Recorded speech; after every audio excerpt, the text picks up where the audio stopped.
You have probably heard about Photoshop, as it is the industry-leading photo editing software.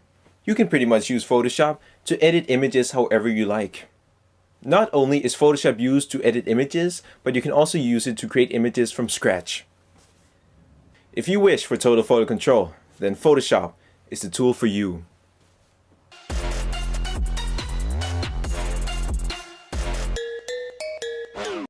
You may be wondering, how does Photoshop actually work? Here I have an example where I turn on my layers one by one. In a nutshell, you work with a canvas that can have multiple layers.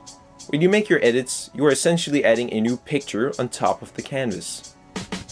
The pictures on top can be cut out or blend in with the background so that you can see what's behind it.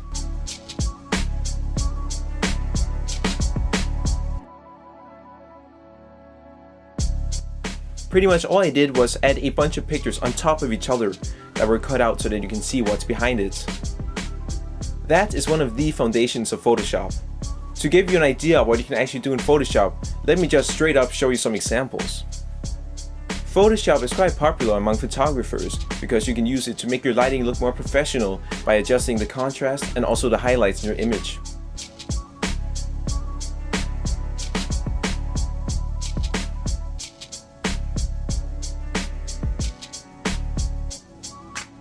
If you're a business, you can use Photoshop to design your logos or other graphics from scratch.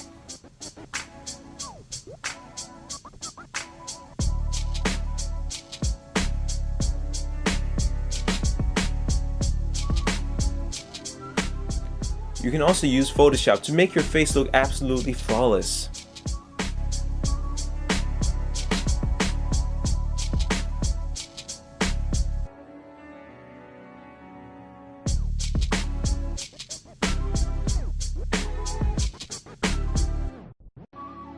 A lot of photo models actually have their face edited in Photoshop. They are usually not as pretty as they look in photos in real life.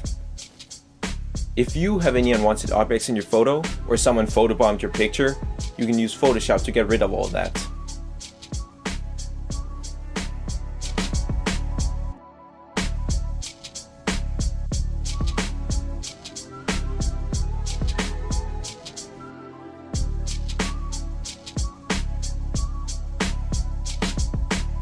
Photoshop can also be used to create the dankiest of memes.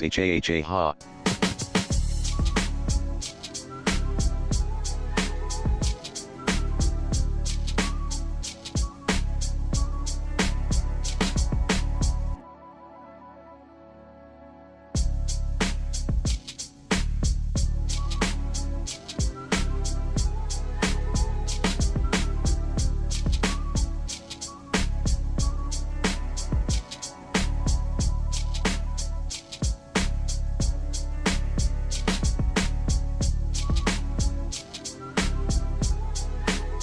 That was just a sneak peek of what you can actually do in Photoshop. There is pretty much limitless possibilities. You have a lot of tools to work with in Photoshop, which is great, but it can also make it look more intimidating at first. Once you get going with Photoshop though, you will get more accustomed to the program, so don't be put off by how intimidating it may look at the beginning. You also don't need to master all the tools in Photoshop to do great things. All you need to do to learn Photoshop is get freaking started. Right now, right here. So, how do you get started? The obvious step number one of getting started with Photoshop is to of course download the program. If you want to know how to download Photoshop, you could check out my tutorial I made on how to download Photoshop. This is just the beginning of my Photoshop series. I will be posting some pictures to my Instagram page that showcase some Photoshop effects, and then make a tutorial going through what I did here on YouTube to teach you guys how to use Photoshop and also give you some inspiration for some ideas. So feel free to subscribe to my channel and follow me on Instagram if you're interested in seeing some Photoshop effects. Thank you very much for watching, take care, and see you in the next one.